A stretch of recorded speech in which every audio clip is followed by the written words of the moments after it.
자, 우리가 사람이 태어나고부터 죽을 때까지 또 어떻게 보면 사람이 지금까지 모든 역사 안에서 살아오면서 제일 중요하게 생각하는 게 뭐냐면 행복이에요. 행복.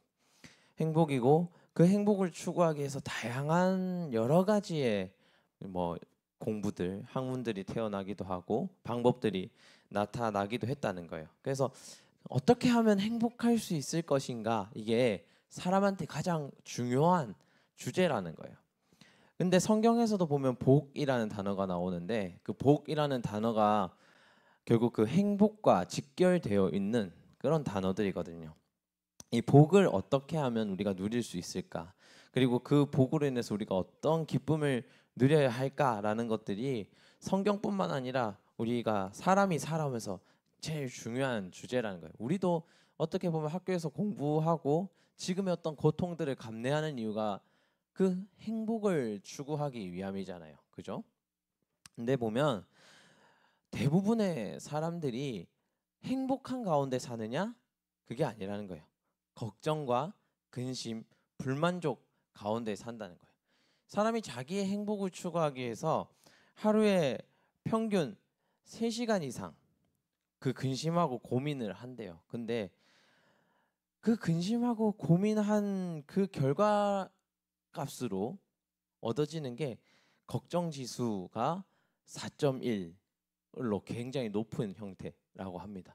대부분의 사람들이 많은 시간 또 많은 생각을 그 행복한 것을 어떻게 행복하면 좋을까 근심하고 걱정하면서 살아가고 또 내 삶의 대부분의 그 행복을 위해서 노력하고 고통을 감내하면서 살아가지만 실제적으로 행복을 느끼는 지수가 굉장히 별로 높지 않다는 겁니다. 그래서 고민과 걱정이 계속 반복되는 게 우리의 삶이라고 할 수 있겠어요. 근데 우리가 얘기하잖아요. 기쁨으로 살아가라고. 오늘 성경이 우리에게 말하는 것은 너희가 항상 기뻐하라. 그죠? 너희가 항상 기뻐하라. 모든 일에 염려하지 말고 기도하고 간구해라. 라고 얘기를 한단 말이죠. 뭔가 이 이야기가 앞에 봤던 지표들을 봤을 때는 전혀 와닿지가 않는 이야기인 거죠. 그리고 우리가 실제적으로 얼마 전에 시험 끝나신 분들 행복하던가요? 여러분들 행복을 위해서 이제 시험 공부를 할 때는 고개를 싹 돌리는 사람을 발견했는데 아무튼 별로 그렇게 와닿지 않는 얘기인 거예요. 우리가 우리의 행복을 위해서 살고 하나님은 우리에게 항상 기뻐하라고 하지만 고난이 있는 거예요. 고민이 있고 고통이 있고 그 근심이 계속 일어나는 거예요. 이걸 억지로 죽이면 어떻게 될까? 사람 마음에 병이 와요. 그렇다고 이거 막 표출하면 어떻게 될까? 사람들이 이상하게 봐요. 그런 고민 사이에 우리가 있는 거예요. 근데 하나님은 어떻게 하면 기뻐할 수 있다고 생각을 하시는 걸까? 하나님은 어떻게 하면 우리가 진정한 행복, 진정한 기쁨, 마음의 평안 가운데 걸을 수 있다고 얘기를 하시는 걸까? 우리는 최근에 이제 바울이라고 하는 사람을 보고 있잖아요. 이 바울이라고 하는 사람이 생각보다 많은 고난을 겪었어요. 전도 여행을 하면서 강도를 만나기도 하고 풍랑을 만나기도 하고 배가 전복돼서 죽을 뻔하기도 하고 뭐 별거 안 했는데 갑자기 감옥에 갇혀가지고 이제 끌려가기도 하고 그랬단 말이죠. 이 바울이라고 하는 사람이 이번에도 뭔가 전도를 하다가 갑자기 감옥에 끌려가서 억울하게 갇혀 있는 상황이었어요. 그 상황 가운데서 이제 빌립보라고 하는 도시를 향해서 이제 편지를 쓴 거예요. 왜 그 도시를 향해서 편지를 썼냐면 거기에는 바울이 세운 교회가 있었기 때문에 그래요. 그러니까 이 빌립보에게 이제 서신을 보내는데 이 빌립보서를 우리는 기쁨의 서신이라고 합니다. 이상하죠? 감옥에서 쓴 편지가 기쁠 수가 있나? 여러분 학교에서 쓴 편지가 기쁠 수 있어요? 그죠? 나는 상식적으로 불가능해. 나 학교에서 편지 쓰라고 하면 내가 우리 아버지 어머니한테 편지 쓸 때도 별로 그렇게 좋은 내용이 써진 적이 없거든. 그러니까 억지로 쓴 편지라고 한다면 내가 억압받는 상황에서 쓴 편지라고 한다면 그 편지의 내용이 좋을 수가 없는 거예요. 왜냐하면 내 고통스러운 상황을 반영할 수밖에 없거든. 봐봐, 너희들 힘든 일 있을 때 엄마한테 전화했을 때 엄마, 엄마 나 힘들지만 아주 괜찮아 이런 말 안 하잖아요. 가면 엄마한테 전화해가지고 아 엄마 나 엄청 힘들었는데 뭐가 있는데 누가 뭐라 했는데 저 상 애가 있는데 이러면서 이렇게 얘기하잖아요. 그런 거예요. 그러니까 바울이라고 하는 사람이 도무지 기쁨을 논할 수 없는 상황에 있었는데 이 사람은 기쁨을 논했다는 거예요. 어떻게 그럴 수 있었느냐? 오늘 바울이라고 하는 사람이 말하기를 주 안에서 항상 기뻐하라.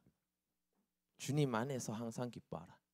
내가 다시 말하노니 기뻐하라 이렇게 돼 있잖아요. 이 말이 더 정확한 말로는 내가 다시가 아니고 항상 다시 기뻐하라고 돼 있어요. 항상 다시 기뻐하라. 내가 주님 안에서 항상 기뻐하는데 늘 항상 기뻐하라고 돼 있는 거예요. 주님 안에 있을 때 내가 처한 상황과 별개로 기뻐할 수 있다라고 하는 거예요. 빌립보서는 심지어 어느 정도까지 기뻐하라고 하냐면 아무것도 염려하지 말고 내게 처한 아무것도 염려하지 말고 그냥 기도하고 간구함으로 너희가 필요한 것들만 구해라 라고 이야기를 하고 있는 거예요. 바울은 수많은 생각이 있었을 것 같아요. 도무지 기뻐할 수 없는 상황에서 내가 주님으로 인해서 얻을 수 있는 것이 무엇일까라고 바울은 고민했을 것 같아요. 그리고 그가 도달한 결론은 항상 기뻐하라는 거예요. 주님 안에 있을 때. 왜냐? 그 주님 안에 있을 때 우리는 다양한 것들을 체험할 수 있기 때문에 그래요. 그 첫 번째가 뭐냐면 내가 하나님의 자녀로 살 수 있는 권한이 있다라는 걸 아는 거예요. 우리는 억압된 상황에 갇히면 땅굴을 파고 들어가게 됩니다. 좋아 보이는 것도 안 좋게 생각하게 돼요. 좋아 보이고 내게 처해져 있는 긍정적인 상황조차도 나한테 왜 이렇게 어려운 일들만 나는 왜 늘 안 좋은 사람들만 만나게 되는 걸까? 이런 생각들을 하게 된단 말이에요. 내게 아무리 곁에 좋은 사람이 있고 좋은 환경이 있어도 그것들을 느낄 수 없는 상황들이 온다는 말이에요. 근데 내 안에 내가 주님 안에 있으면 내가 최소한 하나님의 자녀로 산다면 하나님은 나의 편이 되시잖아요. 내가 기도하는 것들은 하나님이 들으시잖아요. 내가 처한 어려운 상황을 타개할 수 있는 분이 늘 옆에 있다는 그 생각을 갖게 되잖아요. 그러니까 주님 안에 항상 기뻐할 수 있는 거예요. 내가 가지고 있는 그 어려움들을 항상 언제나 타개할 수 있는 분이 있는 거예요. 주님께서 이제 잡히시던 날, 돌아가시기 전날 그런 얘기를 합니다. 사람들은 예수님이 잡히셨다라는 표현을 해요. 근데 우리 주님께서는 나를 내어 주었다라는 표현을 합니다. 똑같이 군중들이 와서 죽음으로 몰아가는 상황이거든요. 근데 다른 사람들은 예수님을 바라보면서 잡혀서 돌아가셨다라고 표현해요. 근데 예수님 본인은 내가 나를 내어 주었다. 고난 중에 내어 주었다라고 얘기를 합니다. 고난 중에 나를 내어 줌과 다른 사람이 나를 잡아감은 큰 차이가 있어요. 잡아갔다라고 하는 것은 내가 벗어날 수 없는 상태. 내가 그 어렵고 고난스러운 상황을 수동적으로 대해야 되는 상태. 그런데 주님께서는 그 고난과 핍박의 상황에 나를 던져 주었다라고 얘기를 한다는 겁니다. 내가 안 가도 돼요. 내가 안 있을 수도 있어요. 근데 있는 거예요. 나를 내어 줌으로. 그러니까 아무것도 염려하지 말고 그냥 기도와 간구를 하라는 것은 그런 겁니다. 이분이 확실히 나의 상황을 바꿔주실 수 있는 분이라는 걸 내가 아는 거예요. 그럼에도 불구하고 하나님이 나를 고난에 던져 넣으셨다면 그 고난에서 우리가 하나님의 선물을 발견할 수 있는 겁니다. 어떤 것을 얻을 수 있는 겁니다. 바울은 그것을 뭐라고 하냐면 내가 잡힘으로 인해서 나의 전도가 더 전진했다라고 표현을 합니다. 내가 이 감옥에 들어옴을 통해서 이 감옥에 있는 그 로마의 수장들을 만나고 그들을 전도함을 통해서 내가 이 로마의 전도에 더 발전하는 것에 힘을 실어줬다라고 얘기를 합니다. 그래서 빌립보서는 고난 중에 쓰여졌지만 기쁨의 서신이 될 수 있는 거예요. 그리스도인의 자녀는 그런 겁니다. 우리가 부모님을 나의 편처럼 생각을 하고 그분들을 믿고 이야기하는 것처럼 내가 하나님을 믿고 이야기할 수 있는 부분이 생기는 거예요. 그리고 그것을 이야기하는 부분들을 통해서 오늘 하나님은 그 문제들을 자연스럽게 해결해 가시는 거예요. 그리고 그 해결의 방법이 무엇이냐면 절망이 가득한 공간에서 소망을 논할 수 있게 하는 거예요. 희망을 논할 수 있게 하는 거예요. 나를 벗어날 수 없을 것 같은 그 상황에서 하나님이 길을 만드신다는 걸 보여주는 거예요. 그래서 모든 것을 하나님께 구할 수 있는 이유가 되는 거예요. 하나님의 자녀들에게 하나님이 아버지 되신다는 것이 의미가 있는 이유가 그런 거예요. 남들은 힘들면 포기해야 하는 상황에서 우리는 희망을 논할 수 있는 거예요. 소망을 논할 수 있는 거예요. 벗어날 수 있는 자유를 논할 수 있는 거예요. 하나님께 우리가 그 무엇보다 소중한 존재들이기 때문에 이야기할 수 있는 것들이라는 겁니다. 또 바울은 예수님이 참된 평안을 주시는 분이기 때문에 우리가 기쁨을 누릴 수 있다라고 이야기를 합니다. 빌립보서 4장 7절엔 이렇게 나와 있어요. 그리하면 모든 지각에 뛰어난 하나님의 평강이 그리스도 예수 안에서 너희의 마음과 생각을 지킨다라고 얘기를 하고 있는 겁니다. 하나님은 평안을 주시는 분이에요. 그리고 예수님이 돌아가시기 전에 하나님께 기도한 것이 이거예요. 뭐냐면 예수님은 이제 올라가셔야 하고 여기에 우리는 남아야겠으니 하나님의 평강이 우리를 지켜달라는 거예요. 성령 하나님께서 우리를 지켜달라 하는 거예요.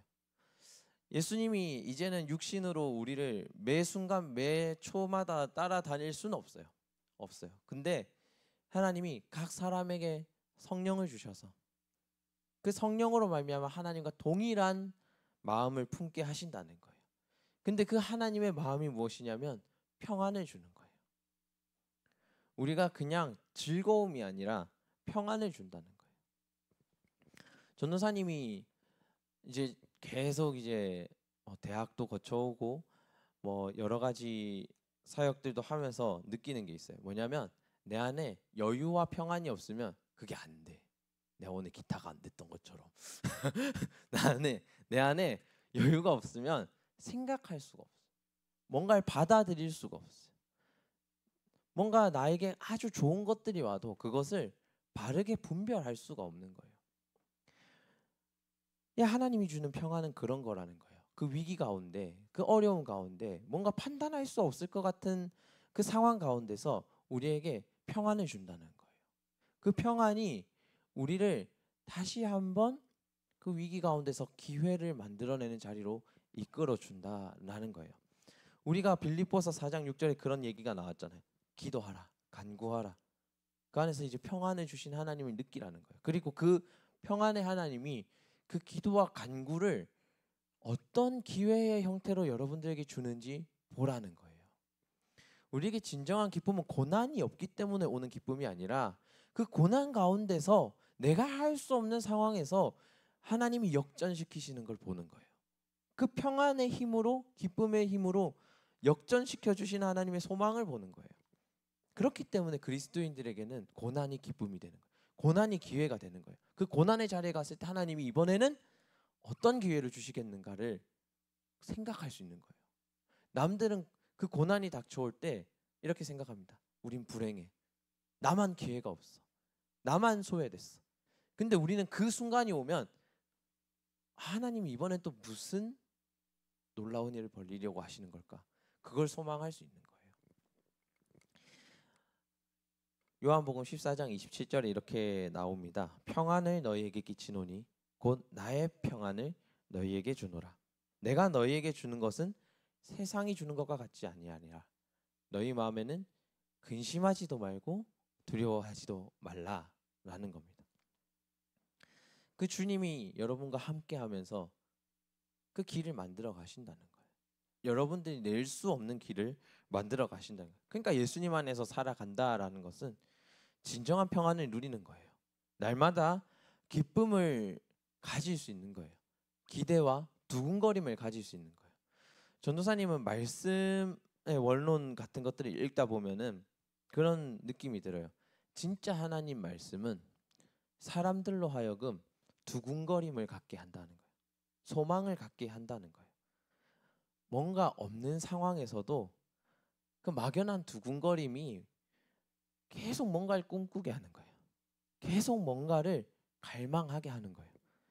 그렇게 한 사람이 완전히 서지고 나아갈 수 있게 만드는 거예요. 그 진정한 기쁨의 비결이 하나님의 자녀가 된다는 건 그냥 막연하게 하나님 날 거둬주셨기 때문이 그게 아니에요. 그 하나님이 여러분들 인생의 모든 굴곡들을 기회로 만드는 거예요. 소망으로 만드는 거예요. 하나님을 따라가는 그 길에서 하나님이 여러분들의 비전을 여러분들이 상상할 수 없는 방법으로 만들어 가는 거예요. 그게 은혜인 겁니다. 신명기 33장 29절 말씀에 이렇게 나옵니다. 이스라엘이여 너희는 행복한 사람이다. 여호와의 구원을 너희같이 얻은 사람들이 없다라는 거예요. 이 똑같은 말씀을 오늘 예수님 우리에게 하는 거예요. 너희는 행복한 사람이라는 거예요. 기쁨을 누릴 자격이 있는 사람들이에요. 왜냐하면 여러분들이 할 수 없는 것들을 하나님이 소망으로 던져 주었다는 거예요. 여러분들 혼자 힘으로는 해낼 수 없는 것들을 공동체를 통해서 소망으로 던져 주었다는 거예요. 그리고 거기서 반드시 여러분들 그 기회를 잡게 하시는 하나님을 본다는 거예요. 하나님이 우리 자녀로 택했기 때문에 우리는 그 기쁨으로 살아갈 수 있습니다. 하나님이 우리를 왜 자녀로 택하셨는가 하면은 아무것도 설명할 수 있는 방법이 없어요. 그냥 여러분들 사랑하신 거예요. 여러분들을 만드신 그분이 자기의 정성과 노력을 사랑하신 거예요. 그 은혜가 우리한테 있는 거예요. 그리고 그거 하나만으로 하나님이 여러분들에게 내 모든 것을 내어주기로 결정한 거예요. 그것만으로 여러분들이 행복한 인생이 됐다는 거예요. 누군가의 온전한 사랑을 받은 여러분들이 행복한 인생이라는 거예요. 우리가 오늘은 그런 하나님의 감사함, 기쁨, 은혜를 충분히 누려갔으면 좋겠습니다. 오늘 명절이잖아요, 그죠? 명절에는 가족과 싸우는 게 국룰이긴 하지만 가족과 싸우는 게 국룰이긴 하지만 오늘 하루만큼은 그 아버지 되신 하나님을 한번 기억해 보자는 거예요. 여러분들 첫 한 해 시작할 때 우리가 선교를 갈 때 한번 생각을 해보세요. 우리 선교 갈 때만 해도 여러분들이 그렇게 사람의 형상은 아니었기 때문에 지금을 생각해 보면 굉장히 많은 여러분들의 성취와 발전이 있었잖아요. 근데 여러분들이 내가 뭐 하자고 하면 항상 그랬어. 뭐냐면 에? 그게 돼요? 라는 말이 디폴트로 탑재돼 있었어. 근데 내가 얼마 전에 유리하고 대화하면서 똑같은 현상이 발생했거든. 내가 유리한테 우리 애들도 이제 조금 이제 뭐 예배에 힘도 좀 실렸고 하니까 이제 동아리를 한번 만들어 볼까라는 얘기했는데 유리가 절대 불가능해요라는 얘기를 듣고 가능하다고 빡빡 우겨 봤습니다. 그러니까 여러분들 우리는 안 됩니다. 사실은 별 희망이 있는 이야기는 아닙니다. 여러분들 학교마다 동아리 땅 세우잖아요. 그러면은 이렇게 돼 있을 거예요. 난 확신해. 뭐냐면 나랑 우리 교회 애들 한 3명 정도 앉아 있고 여기서 예배를 드리기 시작할 거야. 이게 한 길면 반년 정도 갈 거야. 나는 그렇게 생각을 하거든. 근데 그냥 그 가능하다는 지점에서 소망을 가져보는 거예요. 우리가 예배하는 소리에 누군가는 용기를 낼 수 있잖아 라는 거를 이제 가져보는 거예요. 그게 하나님 뜻일 수도 있잖아 라는 생각을 해보는 거예요. 근데 뭐 꿈이잖아요. 꿀 수 있는 거예요. 여러분들도 그런 소망들을 하나씩 가져봤으면 좋겠어요. 왜냐하면은 기회라고 하는 건 하나님이 주시는 행복이라고 하는 건 내가 계산한 타이밍에 오는 게 아니잖아요. 그죠? 그것 때문에 우리가 피해를 보기도 하지만 그것 때문에 우리가 큰 은혜를 경험하기도 하거든요. 그래서 여러분들의 타이밍이 아닌 하나님의 타이밍을 잘 기도해보고 움직이실 수 있으면 좋겠습니다. 그게 하나님의 자녀로 살아가는 기쁨과 행복이 아닐까라고 생각을 합니다. 오늘 설교 좀 길었죠? 오랜만에 다 거의 이제 가 있는 어디 하나 가 있는 사람들이 조금씩 등장하기 시작하는데 우리 결단 찬양하고 마칠게요. 오늘 찬양은 하나님의 그늘 아래라는 찬양인데 뭐 많은 찬양들이 은혜가 되지만 이 찬양을 듣고 있거나 부르고 있으면 전도사님은 개인적으로 뭔가 하나님이 날 감싸고 있다, 보호하고 있다라는 느낌을 많이 받게 됩니다. 여러분들의 인생은 그런 인생이에요. 누군가가 사랑하고 보호하기로 작정한 그런 인생이라는 겁니다. 그 인생 가운데서 걱정으로만 산다는 게 너무 억울하잖아요. 근심으로만 산다는 게 너무 억울하잖아요. 그 안에서 있는 소망도 분명히 있을 것이고 그 안에서 있는 기쁨도 분명히 있을 것이고 그 힘든 중에 만난 누군가를 통해서 하나님이 전달하고 싶어하는 즐거움이 있을 거라는 거죠. 그것들을 우리가 하나하나 묵상해 보는 시간이 되면 좋겠습니다. 우리 이 시간 결단 찬양하며 나아가겠습니다.